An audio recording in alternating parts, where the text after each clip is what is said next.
बहुत समय पहले मखना नाम का गांव था। चारों ओर हरियाली से भरा मखना गांव बहुत सुंदर और शांत गांव था। गांव के बीच से निकलती नदी, गाय बैलों के चरने के लिए खूब सारी घास और हरे भरे लहलहाते खेत मखना गांव को एक आदर्श गांव बनाते थे।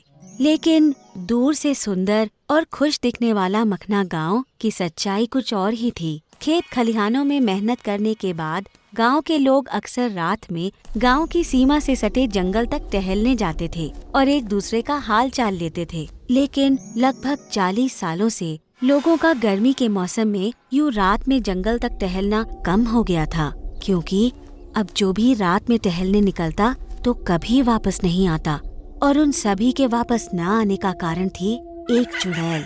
गांव के लोगों में उस चुड़ैल को लेकर तरह तरह की अफवाहें थी। गांव के कुछ बुजुर्ग कहते, अरे भैया, हम तो सब जानत हन, ई चुड़ैल मुड़िया औरत की है, जेखो पति उसे छोड़कर चलो गयो थो। कुछ गांव वाले इस बात को सच भी मानते थे, लेकिन गांव के नौजवान इस बात से सहमत नहीं थे। जहां बुजुर्ग ये बात बोलते कि तभी कोई नौजवान खड़ा होता और बोलता, अरे ई बुढ़ाऊ सब झूठ बोल रहे हैं। हम कह रहे हैं ई चुड़ैल राजा की पहली लुगाई की है, जेखर राजा ने नई लुगाई के चक्कर में छोड़ दियो। गुस्से में पहली लुगाई ने फांसी लगा ली और तब से राजा जी की बदनामी के लिए ई गांव के लोगों को उठा रही है। उस चुड़ैल के बारे में गांव के हर शख्स की अपनी अलग अलग कहानी थी, लेकिन सब के सब सच्चाई से कोसों दूर थे। गर्मी के मौसम में रात में ना निकलना लोगों के लिए काल समान था, क्योंकि गांव में रात में ही ठंडक होती थी और गर्मी में दिन भर खेत में शरीर तपाने के बाद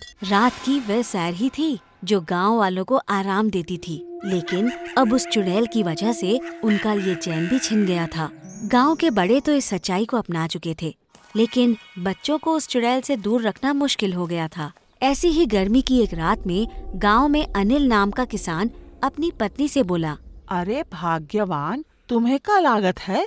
ई चुड़ैल असली है भी या नहीं? ऐसा तो नहीं कि कोई आदमी ही ये सब कर रहो होए? बाहर निकलनो तक मुश्किल कर दियो है। उसकी पत्नी बोली, हमका का पता, हम थोड़ी ना जी देखे हैं उस चुड़ैल को।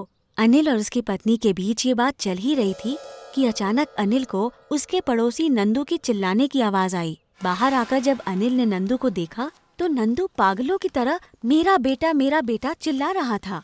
अनिल नंदू के पास गया और उसे पकड़कर बोला, अरे ओ नंदू, पगला गए हो का? अरे काहे चिल्ला रहे हो? शांति से बताओ तो। लेकिन नंदू मेरा बेटा चिल्लाता रहा। अनिल नंदू को उसके घर के अंदर ले गया और उसे पानी पिलवाया। उसके कुछ शांत होने पर अनिल बोला, हाँ भैया, अब बताओ का समस्या है? नंदू बोला, अरे अनिल, मेरा बेटा जीतू उ चुड़ैल ओखा उठा कर ले गई। जीतू बार बार बाहर जाने की जिद कर रही थो। हमने समझा बुझा के कहो कि घर में रहियो तो गिलास भर शरबत मिलिए, तो वो घर में रहने को मान गयो। लेकिन मारे शरबत बनाते जाते ही सट्टे से वो गायब। बाहर आकर देखो तो वो चुड़ैल नंदू को लेकर आसमान में गायब। मेरा बेटा ले गई, वो चुड़ैल मेरा बेटा ले गई। लुगाई तो पहले ही चली गई थी, अब हमारे बेटे को भी ले गई करमजली। ये कहकर नंदू जोर जोर से रोने लगा। अपने दोस्त को यूं रोता हुआ देखकर अनिल से रहा नहीं गया और वो नंदू को शांत कराने लगा। नंदू को शांत कराकर अनिल अपने घर आ गया और अपनी पत्नी से बोला, बहुत भाव, अब और नहीं, ई चुड़ैल का तो कोनो बंदोबस्त करनो ही पड़ोगो। ये सुनकर अनिल की पत्नी बोली, हाँ लेकिन आप करी है का? अनिल बोला, वो तो अब कल ही पता चली है। अगले दिन अनिल ने गांव के सभी लोगों को पंचायत भवन में इकट्ठा किया। वहाँ पर गांव के सभी बुजुर्ग और भूत चुड़ैलों का ज्ञान रखने वाले लोग भी अनिल ने बुलाए थे। उन सब के शांति से पंचायत में बैठने के बाद अनिल बोला, तो जैसा कि आप सभी जानत हैं कि पिछली रात महरे पड़ोसी और ई गांव के बहुत अच्छे नागरिक नंदू भैया के बेटे को उ चुड़ैल उठाकर ले गई। हम ई सभा में आप सबके सामने ई शपथ लेवत हैं कि उ चुड़ैल को खत्म करके रहेंगे, लेकिन ओखे लिए हमका आप सभी की जरूरत पड़ी। सभी गांव वाले अनिल की इस बात से सहमत हो गए और उस चुड़ैल से छुटकारा पाने के लिए अनिल की मदद करने को तैयार हो गए। अब सभी गांव वाले इस पंचायत में बैठकर उस चुड़ैल से छुटकारा पाने की तरकीब सोचने लगे। लगभग 3 घंटे बहुत सोचने के बाद पूरी सभा ने एक तरकीब बनाई और उस रात ही उस तरकीब को आजमाने को लेकर सब सहमत हो गए।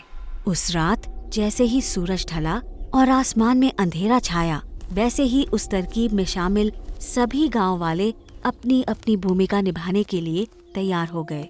रात होते ही अनिल अपने घर से बाहर निकलकर अपने खेत के पास जाने लगा। जैसे ही अनिल घर से थोड़ा आगे बढ़ा कि तभी उसे ऐसा लगा जैसे कोई उसके पीछे पड़ा है, लेकिन जब उसने मुड़कर देखा तो उसके पीछे कोई नहीं था। खेत से थोड़ी ही दूरी पर जब अनिल जाकर रुका तो उसने दोबारा पीछे मुड़कर देखा तो उसके होश उड़ गए। असल में उसके पीछे इतनी देर से वो चुड़ैल आ रही थी। उस चुड़ैल को देखते ही अनिल ऊपर से लेकर नीचे तक कांप गया, लेकिन वो चुड़ैल कुछ करती कि तभी वहाँ छुपा हुआ भूत भगाने वाला तांत्रिक बाहर आ गया और इस चुड़ैल पर उसने जादुई भस्म फेंक दी। चुड़ैल पर जादुई भस्म पड़ते ही उसकी शक्ति कमजोर पड़ गई और वो वहीं गिर गई। चुड़ैल के गिरते ही सभी गांव वाले घरों से निकलकर उसके आसपास इकट्ठा हो गए और हैरानी से उसे देखने लगे।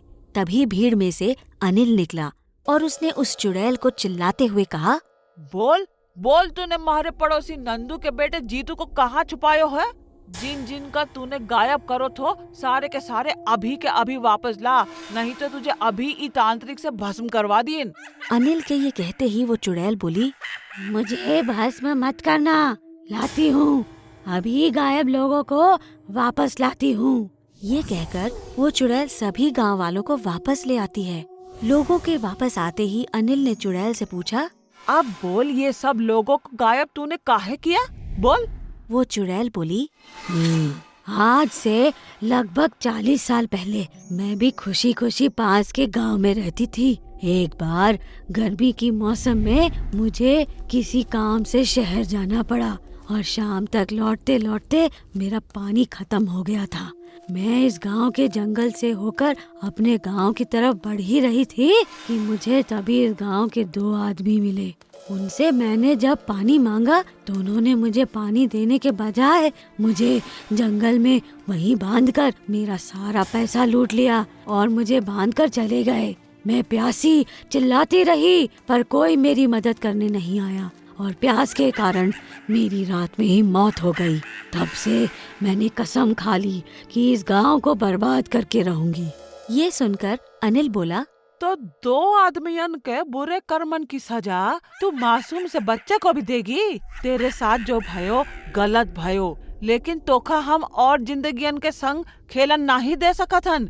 ए तांत्रिक, भस्म कर दे चुड़ैल का।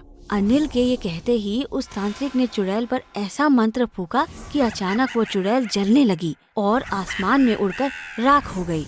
इसके बाद अनिल ने गांव वालों से कहा, आज से अभी से गांव की सीमा पर हर राहगीर के लिए एक पियाऊ लगवाना चाहिए, जो हम सब मिलकर बनवाइन। अनिल की इस बात से सभी सहमत हो गए और उसकी तारीफ करने लगे।